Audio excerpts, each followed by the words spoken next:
Hello, true duelists. My name's Craig Fee, and welcome to the New Card Report. Did you know that this is the Year of Fire? It's been hard to miss if you've been looking at the new cards coming out in Yu-Gi-Oh! And that continues with this new archetype from Age of Overlord. Because after 16 years, we finally have a second Pyro archetype. Holy shit. Yes, the corporeal beings known as Snake Eyes have been revealed, and they're all Pyros.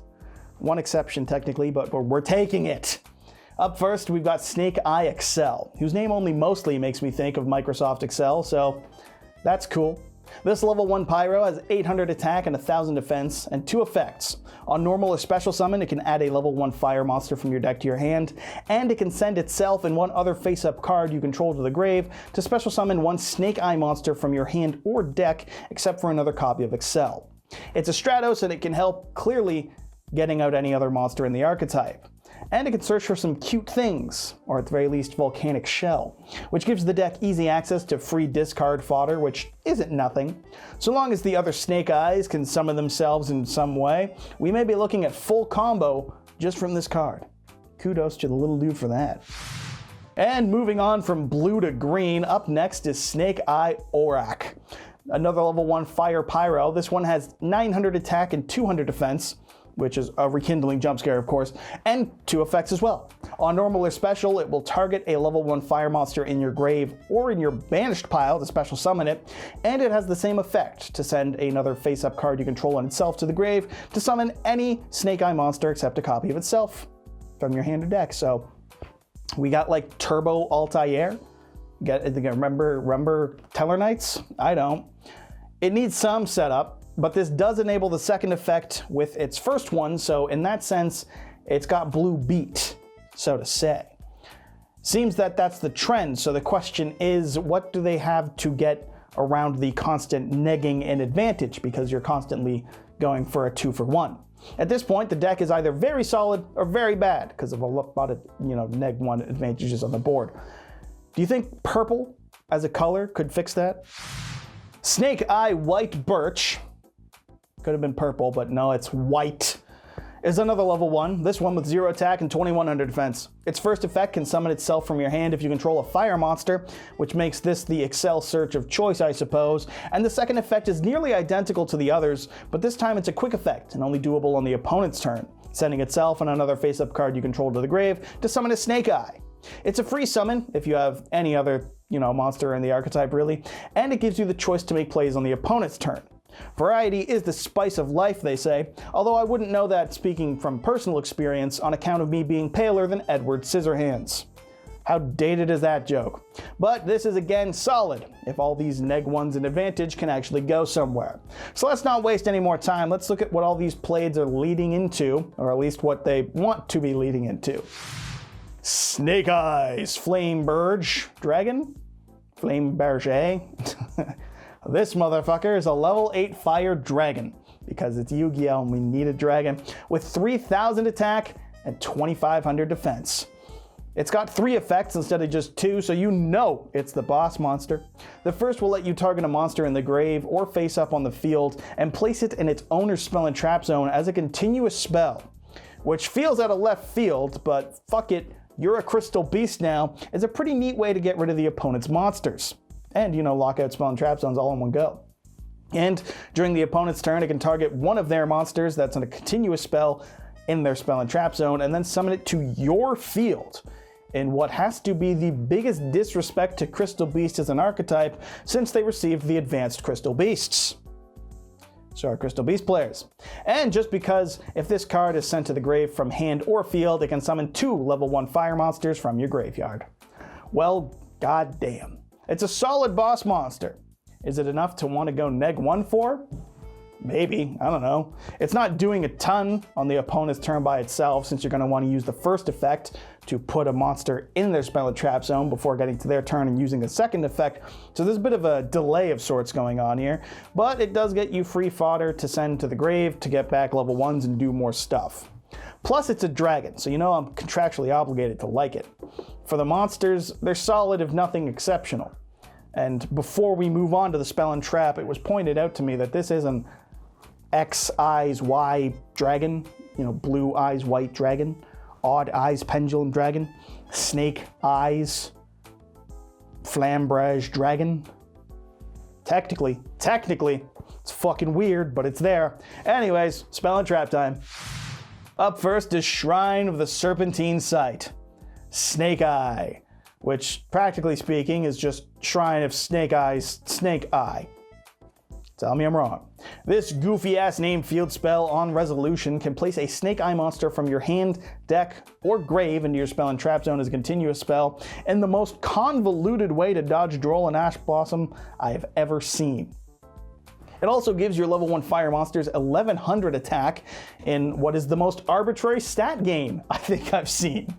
I'm going to rely on someone else to tell me why it's exactly 1100, but the chance to swing with Volcanic Shell for 1200 for game does excite me, I won't lie. And lastly, if your opponent normal or special summons, this card will let you target a monster on the field, treat it as a continuous spell, and then summon it to your field. What a strange card. Not a bad one, per se. It lets you play on the opponent's turn, which, if nothing else, is annoying. But there's only so much that these monsters are doing to disrupt the opponent on their turn. Could be crazy with IP Masquerena, I suppose, but as of now, the Eye of Sauron here isn't blowing my mind. Which is crazy, since this is a field spell, and those are usually like, holy shit. They've also received a normal spell as well, the original Tainted Treasure, Snake Eye. Which means this archetype can play the new Diabellestar if it so chooses to, which doesn't surprise me because that Diabellestar it just feels really pushed. Still, as for what this new spell does, on activation it has you send one face-up card you control to the grave to summon a level 1 fire monster from your hand or deck, and in the graveyard can banish itself and target a Snake Eye or Diabellestar monster in your grave to add a level 1 fire monster from deck to hand, and then place, you know, the target in your grave on the bottom of the deck. Each effect's a hard once per turn, but you can use both effects on the same turn.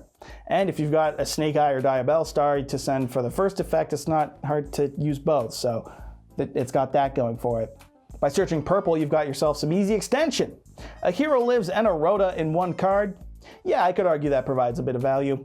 The needing to send something is a little yucky, but you can summon Diabellestar, set this, and then send Diabellestar with this.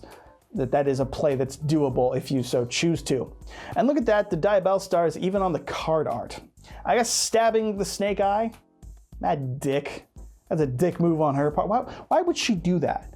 Quick, someone send me the 45-minute lore video explaining this one. Give it a year, someone will make that video. And last up from what we've seen thus far is a trap card, the Glaring Ruler Snake Eyes. This normal trap requires the total levels of all Snake Eye monsters you control to be 2 or more, and if they are, you can use one of 2 effects. Either target a face-up monster your opponent controls or one in their grave to place it in their spell and trap as a continuous spell, or target one monster on the field that's being treated as a continuous spell and summon it to your field. Fun fact, the art is actually of you staring at Dark Witch with no sense of social awareness. Just a fact. Have some respect, goddammit. It's neat. Either Crystal Beast one of their cards or yoink one to your field. Follows the trend, and of course there's the Snake Eye from the Duelist Nexus. You know, that normal spell that targets a monster and makes it a continuous spell. It's neat, it ties in, it's not completely out of left field, even though it's completely out of left field. All in all, it looks like a pretty solid deck. I think the need to have something else be face up might be a pain in the ass to get things going, or just in general resource wise, but with no locks there's plenty of room for a supplemental engine to give them things to be sending. And while they do target the blorping into spells, it's definitely a means of removal that most aren't prepared for. Not to mention, your boss monster could now be Cosmic Cycloned out of the game. I don't think I'm ready for that, but I'm down to try. With this wave, I think it's a promising start. Whether or not they get more cards to buff them, or if it's a prey for a circular type of deck, it remains to be seen. As is, it's a neat little deck with actual Pyro monsters, and at its worst, it's a quirky means for other decks to search out things like Infernoid Decatron, or Rescue Ace Hydrant, or Volcanic Rat. Oh yeah, baby, there's synergy with the rat. That means it's rat time. And that's why we got that rat on display. Speaking of displays, let's get to the sponsor. Yes, shoutouts go to the LIFD magnetic display, the best way to support my channel currently, and the true Duelist approved way to show off your favorite cards. Hang a Rise Hard on the wall and use your hatred for it to motivate you to beat Kashtira. Or put your rat on display. It's rat, get it? I own one volcanic rat, and so I threw 2 other valid targets to search with the blue one. Go, wow, crazy, I know, it's fucking rat season. That's the only joke I have. So on to the actual selling you a product at this point. You can use my promo code YGOStrats15 to get yourself one of these bad boys for 15% off. Or you can have that discount apply automatically by clicking the link in the description of this video. Thanks to LIFD for the continued support as always, and thank you for watching. And so that wraps it up for today's new card report. Just covering some of the new cards in this one. The update will be out on usual Friday as usual. I cannot speak. Thanks for watching. Hopefully you liked it and you feel like subscribing. We got plenty more videos in the pipeline. And if you subscribe, you know you'll be impressing your smoking Italian wife. And most importantly of all, when you subscribe to Yugioh Strats, you can know you immediately become a true duelist. Snake Eyes!